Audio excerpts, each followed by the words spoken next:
Hey, what's up? It's Jim, and today I'm going to talk about the film Nightcrawler. Louis Bloom, played by Jake Gyllenhaal, who has an opportunistic need to succeed, and does it in very slimy and skeevy ways that's almost like your boss who you don't like, got to that position by stepping over people and having almost no morals whatsoever. That's the kind of person Louis Bloom is, and he's right at home in the so-called independent film world. But Dan Gilroy, who is a Hollywood screenwriter, he wrote The Bourne Legacy, for example. Louis Bloom isn't the most likable person in the world whatsoever, but he writes the film in a way that you can't help but be compelled by him. You can't help but follow him. It's kind of like an indie film written and made by people who are more used to working within the Hollywood studio system. If you look at the score, it's almost pinpointing moments where it switches from liking the character and having you follow it to it being critical of it.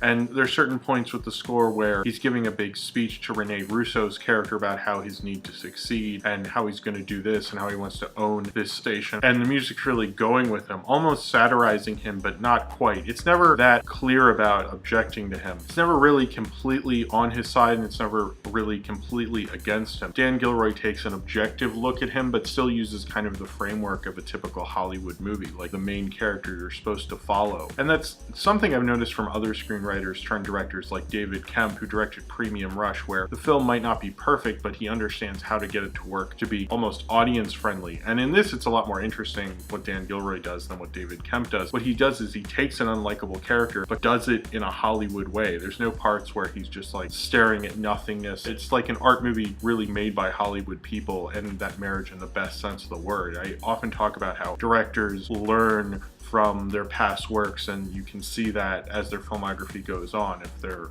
filmography is progressing in the right way. With Dan Gilroy, I can see how he's used his lessons from Hollywood screenwriting and applied them to kind of a darker, kind of indie film. This doesn't feel inappropriate in the multiplex, a film that regular audiences couldn't get into. Louis Bloom is a very likable, unlikable character. As much as the film and the score goes back between him being a hero and an anti-hero, the score really points it out, the score by James Newton Howard, which is an interesting score thematically. There's some scores that you want to put in your iPhone and listen to all the time. You love hearing them. And then there's other scores that I just love for what they do thematically and help the film tell its story. And I think James Newton Howard did that really well in this film. And he showed moments where you think Rene Russo's character is with him and the film's with him and going through like how he views the world, and other times it's being more objective and showing him as kind of a terrible person. And the score kind of highlights that in a really interesting way, and it shows different views of this character who's a really slimy, skeezy person that you're compelled to follow. Louis Bloom, who starts off the film selling scrap metal that he finds from construction sites to dumps and places like that. Driving home, he sees an accident and two cops pulling a woman out of a burning car, and then a bunch of guys come up with cameras and shoot video for it. He finds out about these guys who at night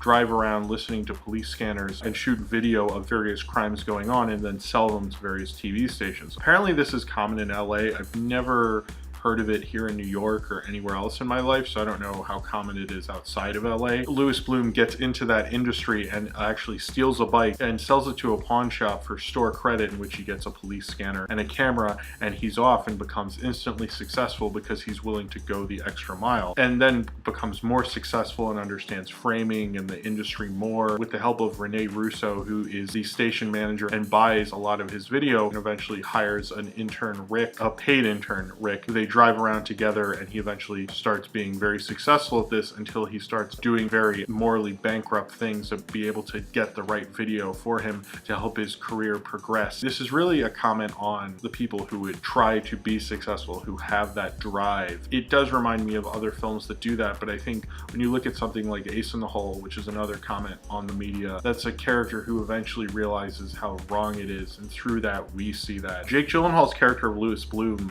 doesn't really have that. He doesn't really have morals. He almost feels like a space alien, the way he greets people, the way he smirks. He often talks about how he's self-taught through the internet, and he feels like someone who learned how to be nice to people through that. He feels like a space alien who learned how to be human. And Jake Gyllenhaal does a really compelling performance where you almost can't help but watch him but know how exactly sleazy he really is, and you know he has no morals and will do anything he can to get what he wants. You'd expect, because it's so critical of the media and people taking these crime scene videos and selling them to the news and doing kind of really creepy, skeezy things to do it, you don't follow it through the character of Louis Bloom. You almost kind of have to do that work for yourself. himself. As much as Dan Gilroy has that about the character, he wrote and directed this film, he doesn't really want to do that work for you. I'd say this is one of the more interesting takes on an unlikable character, and it reminds you of things like The Sweet Smell of Success, and it has kind of a noir-ish tint on it, but I'd say the way it's not like noir is most of those characters who are narrating you eventually kind of like, even if you don't like all their motivation, you go through the narrative with them, and Louis Bloom doesn't have that at all because he's like a really terrible person. Dan Gilroy talks a lot about how this is about the economic environment that's going on now and how people don't have job loyalty anymore and how you have to be real dog-eat-dog out there. And I think Louis Bloom, played by Jake Gyllenhaal, really kind of reflects the attitude, but he's almost doing it in an even more inhuman way and pointing out that drive to succeed and how evil it is. Jake Gyllenhaal gives a really great performance. He lost a lot of weight, and I think in a lot of ways this is a really showy performance. He did it in the right way for the narrative. Like, he doesn't look like Jake Gyllenhaal. He looks like a completely different person, and he looks scary and almost untrustworthy. Jake Gyllenhaal seemed to get that to work for the performance and made him even more compelling. He's essential to this movie. If you didn't have this performance, it wouldn't work as well. The AV Club pointed out that this is really his breakout film. You might think that's a weird thing to say because Jake Gyllenhaal's been a movie star for quite a while now, but if you think of all the films he's been in, from Brokeback Mountain to even Prisoners or Zodiac, when you talk about him within a film, you're talking about other actors also. Like, he's almost a really good supporting actor up to this point. This is probably the best lead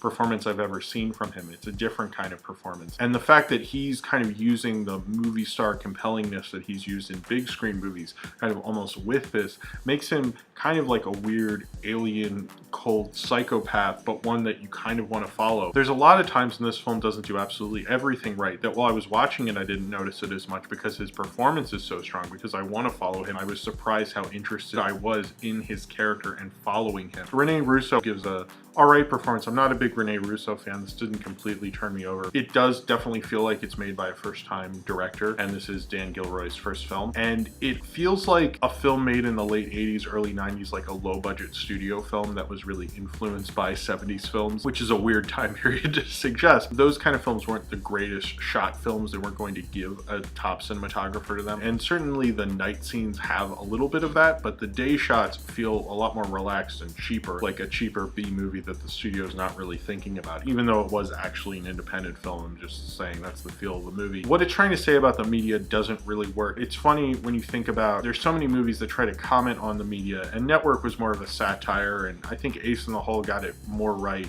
And those two films work, but a lot of the times when you see a film comment on the media, they're really off. And you'd think movies, which is part of the media, they would be people who understand the flow of the media a lot more. And I often notice that when I talk to regular people, they understand the flow of the media and they understand the course of a show and what exactly is probably most likely going to happen to it. But then when you see a movie about it, they take it to this illogical extreme that wouldn't really happen, and they don't really think of what would happen if that were to happen. And I think Nightcrawler does that. It takes the comment on the media to a weird place when Louis Bloom does what he does towards the end of the film. I don't entirely like that. It was honestly something it shouldn't have taken on. And it's not really taking into account like new media like the internet and how that would affect some of this video footage of crime scenes getting out and what people would think about it, whether there'd be think pieces. It just feels like it's in this isolated world, and it felt like a film that really should have honestly come out in the 90s or the early 2000s before the internet was as big as it is now. Even though it acknowledged the internet quite a few times and had a lot of technology about it, it almost didn't understand technology at the same time with just ignoring the internet completely. Dan Gilroy had a great take on doing an unlikable character and making him almost kind of likable and compelling, and letting the score almost follow him and be with him. But since the narrative's doing something that is traditional in the sense of framing the character, if you're trained to watch Hollywood movies, you're going to follow it. When an independent film or a more art house film or a smaller budget film that's not really interested in doing that, he would just be a really unlikable character. This is kind of the opposite, where it's using its likability to make you look at that character later. And Nightcrawler, it sounds like someone going through the night, like a bottom feeder who's not